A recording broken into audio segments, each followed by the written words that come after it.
हाल ही में दुनिया के दो हिस्सों में एंटी कास्ट मोशन जो है वो पास हुआ है। उसमें एक सिएटल का नाम आता है जहाँ जो यूएसए में है, और दूसरा टोरंटो में जो टोरंटो का स्कूल बोर्ड है उसमें चीज़ें बनी। हम लोग सिएटल और टोरंटो के बीच में यहाँ कनाडा के वैंकूवर में हैं, और हमारे साथ हैं आनंद बाली जी, जो कि टोरंटो से हैं यहाँ पे। और जो तमाम मूवमेंट चला टोरंटो में किस तरीके से जो कास्ट के ऊपर, उसमें ये शामिल रहे हैं और लगातार इसको करीब से देखा। पहले तो आनंद बाली जी, आपका जो एक इंट्रोडक्शन है वो हमारे दर्शकों को बताइए। जी जी अशोक जी, सबसे पहले बहुत बहुत धन्यवाद और very nice to meet you. मेरा नाम आनंद बाली है, सन ऑफ एलर बाली।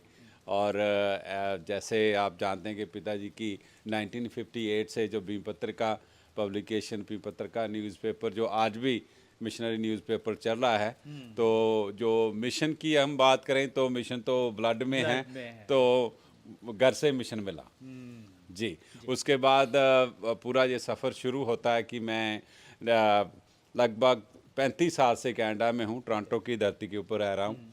और क्योंकि मिशन जन्म से ही मिला था, तो काम करने का वो एक्साइटमेंट, जो उत्साह उसी वक्त ही, चल रहा था मन के अंदर।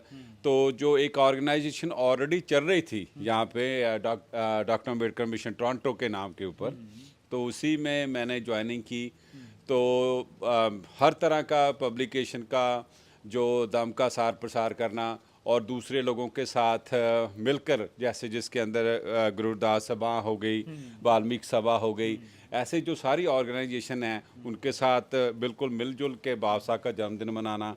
सो लिटरेचर के ऊपर बात करना, सेमिनार करने, तो ऐसे छोटे छोटे काम लगातार लास्ट 35 साल से कर रहे हैं। आप अभी दो इंटरनेशनली, मतलब दुनिया के दो हिस्सों में जो कास्ट के ऊपर मैंने बड़ी खबरें आई, एक सिएटल को लेकर आई, एक कनाडा टोरंटो स्कूल बोर्ड को लेकर आई।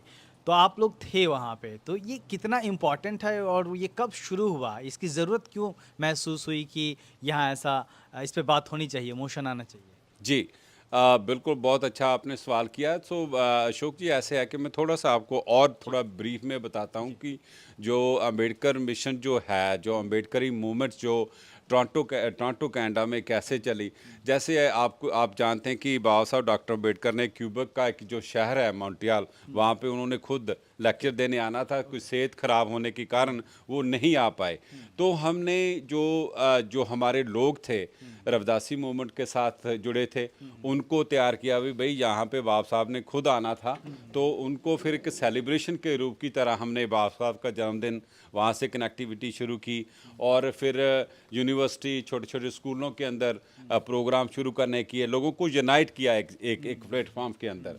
और उसके बाद फिर हमने एक जो प्रोग्राम शुरू किया कि अवेयरनेस का, क्योंकि कास्टिज़म जो है वो हमारे जो लोग बाहर से आते हैं उनके खून के अंदर ही है, वो दिमाग में 24 आवर चलती रहती है। तो काफ़ी वर्बल जो अब्यूज़ काफ़ी वहाँ पे रहता था स्टूडेंट के अंदर, क्योंकि जो हमारे जो अपने आप को हायर कास्ट पेरेंट्स समझते हैं, वो जब भी बच्चों को अब्यूज़ करते हैं किसी कारण, तो वो एक गाली तरह उनको अब्यूज़ करते हैं, वो नाम लेके अब्यूज़ करते हैं, चमार चूड़ा ऐसा नाम लेके उनको अब्यूज़ करते हैं। तो वो जो जो ये जो वर्ड्स हैं, जो स्टूडेंट वो स्कूलों के अंदर भी यूज़ करते हैं हमारे लोगों के ऊपर।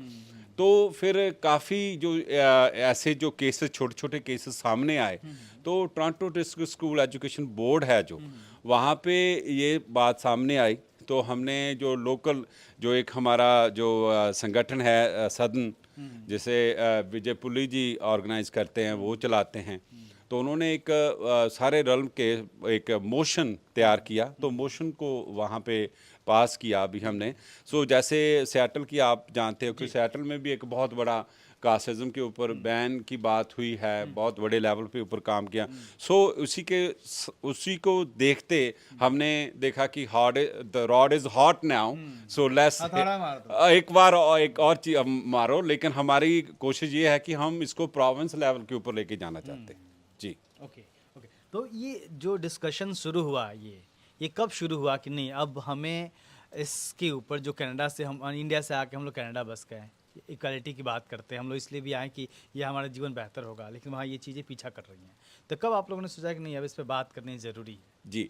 सो अशोक जी, हमें काफ़ी एविडेंस मिले। अभी रिसेंटली हमारे एक साथी हैं, वो सिम्पोजियम में भी आ रहे हैं। उन्होंने केस भी विन किया जब वैंकूवर के अंदर कास्ट बेस के ऊपर उनको वर्बली अब्यूज़ किया गया था। तो हमने देखा कि ये जो हमारे पास एविडेंस जो है वो हमने अभी मिल रहे हैं हमें, तो लोग सामने आ रहे हैं। तो हमने देखा अगर जो लोग सामने आ रहे हैं तो एविडेंस हैं, तो क्यों नहीं with evidence we approach to the right authority and then you hit it right there. Okay, और क्या फ़र्क पड़ेगा इससे? जो इस बोर्ड है कनाडा का स्कूल बोर्ड है, इसमें कितने सारे स्कूल्स आते हैं और कितनी पॉपुलेशन जो अपनी है वहाँ पढ़ती है? दे ओवर 600 जो स्कूल्स हैं इसके T Toronto school education board के अंदर नीचे आते हैं। तो मेजॉरिटी, क्योंकि जो मल्टीकल्चरल कंट्री है, बहुत बहुत दूसरी जो कल्चर के भी लोग पढ़ते हैं यहाँ पे, श्रीलंकन हैं, वो डिफरेंट लैंग्वेज के लोग पढ़ते हैं। तो इसका ये होगा कि क्योंकि अभी we are talking with evidence, तो इसके साथ क्या होगा कि जो आने वाला समा है, क्योंकि अभी जो कनेडियन गवर्नमेंट ने अनाउंस किया कि 500,000 international student coming to Canada, तो हमें वो चिंता है। वी आर वरीड कि जो 500,000 स्टूडेंट जो कनाडा के अंदर प्रवेश करेगा, जो एंट्री करेगा, उनका भी दिमाग वैसा ही होगा। जो लोग आज 30 साल से यहाँ पे पढ़े हैं, वो आज भी वही काम कर रहे हैं जो पिछले 50 साल से हो रहा था। तो जो आने वाली जो जनरेशन है वो तो इससे भी ज़्यादा डेंजरस होगी। तो हमने एक अवेयरनेस के लिए हमने जो छोटे छोटे मोशंस हैं वो लॉन्च करने शुरू किए, ताकि जो आने वाला समा हो तो उसको बड़े लेवल के ऊपर लेके जा सके। तो हमें पूरा विश्वास है, as you ask this question, पूरा विश्वास है कि आने वाला जो समा है विद एविडेंस, क्योंकि वैंकूवर में हमने एक केस जीता है, अगर कुछ ऐसा अगर होता है तो फिर definitely we will fight, we go to the higher court and we will win. पहले लोग नहीं आते थे जाति के सवाल को लेकर सामने, खासतौर पे जो विदेशों में बसे हुए लोग हैं। अब क्यों आ रहे हैं इतना? वो कौन सी चीज़ है क्यों वो अब सामने आ रहे हैं खुल के कि कास्ट डिस्क्रिमिनेशन हो रहा है? बिल्कुल, बहुत अच्छा क्वेश्चन है सर।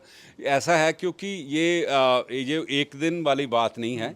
जैसे आप देखा कि हमने वो जो 20th जो मना रहे हैं, जो 20 साल पहले जहाँ पे 2003 पे दलित कॉन्फ्रेंस हुई थी, और आप देख पा रहे हैं कि जो हमने जो अगर टोरंटो का शहर हो, जहाँ मॉन्ट्रियल में हो, जहाँ कहीं और भी हो, जहाँ जहाँ भी अम्बेडकर बैठा है, वो बाबा साहब के डॉक्टर अम्बेडकर की मिशन की बात करता है, लिटरेचर की बात करता है, लोगों को एजुकेट करता है, अवेयर करता है। तो लोग अवेयर हो रहे हैं। मतलब कहीं ना कहीं जो फर्स्ट जनरेशन आई थी वो हैंड टू माउथ थी, वो अपने आप को स्टेबल कर रही थी। जी। अब चूंकि वो थोड़ा सा उस लायक बन गया है कि नहीं अब मुझे भी लड़ना है। जी जी, बिल्कुल बिल्कुल। जैसे हमारे साथ साथी कोई आए हैं, टोरंटो से भी आए हैं, द वेरी वेल एस्टैब्लिश्ड, वो भी रिटायरिंग मोड के ऊपर हैं, कि उन्होंने वो सफ़र किया है एंड दे एस्टैब्लिश फाइनेंशियली, वो एस्टैब्लिश हैं and now they are ready to fight. और क्योंकि वो बिल्कुल तैयार हैं, उन्होंने देखा है, वो चाहते नहीं कि जो न्यू जनरेशन है कोई ऐसी चीज़ें फेस करे, and they are ready to fight on any challenges. Okay, for next generation जी एक्चुअली। जी। तो अब जो अम्बेडकरवादी हैं दुनिया के अलग अलग हिस्सों में, वो अब रुकने वाले नहीं हैं और जाति का सवाल हो उस पे लड़ने के लिए तैयार हैं। अगर कोई उनको डिस्क्रिमिनेट करने की कोशिश करता है तो ना सिर्फ वो सीधे लड़ रहे हैं, बल्कि उन देशों में इतना दबाव बना रहे हैं कि अब उसको लेकर कानून बनाने की बात हो चली है। कनाडा में वैंकूवर से यूनिवर्सिटी ऑफ ब्रिटिश कोलंबिया से मैं अशोक दास, दलित दस्तक, हमारे साथ कैमरे पे हैं गुरप्रीत। आपका भी बहुत बहुत धन्यवाद। देखते रहिए दलित दस्तक। हमारे चैनल को लाइक करिए, सब्सक्राइब करिए, शेयर करिए, ज्वाइन का बटन दबाइए, सपोर्ट करिए, ताकि हम यूं ही चलते रहें और आप तक खबरें पहुंचाते रहें। जय भीम। आनंद जी, आपका बहुत बहुत धन्यवाद। जय भीम अशोक जी। मैं एक बार जरूर कहना चाहता हूँ कि आप इतना बड़ा मीडिया है इंडिया में, you are very well known personality, very well known media है, और हम आपका बहुत बहुत धन्यवाद करना चाहते हैं कि आप यहाँ पे अपनी फैमिली का टाइम निकाल कर यहाँ पे आएँ। और मैं जो हमारे सुनने वाले हैं, मैं उनको भी ये अपील करता हूँ, रिक्वेस्ट भी करता हूँ, अपील भी करता हूँ कि दलित को सपोर्ट करें, क्योंकि ये एक ऐसा मीडिया है कि ये आपका जो आवाज़ है वो नेक्स्ट लेवल के ऊपर लेके जाने की काम करती है। तो आपका बहुत बहुत धन्यवाद जी, तो बहुत बहुत इसी के साथ ही जय भीम, नव बुद्धा, जय कनाडा। ओके, जय भीम।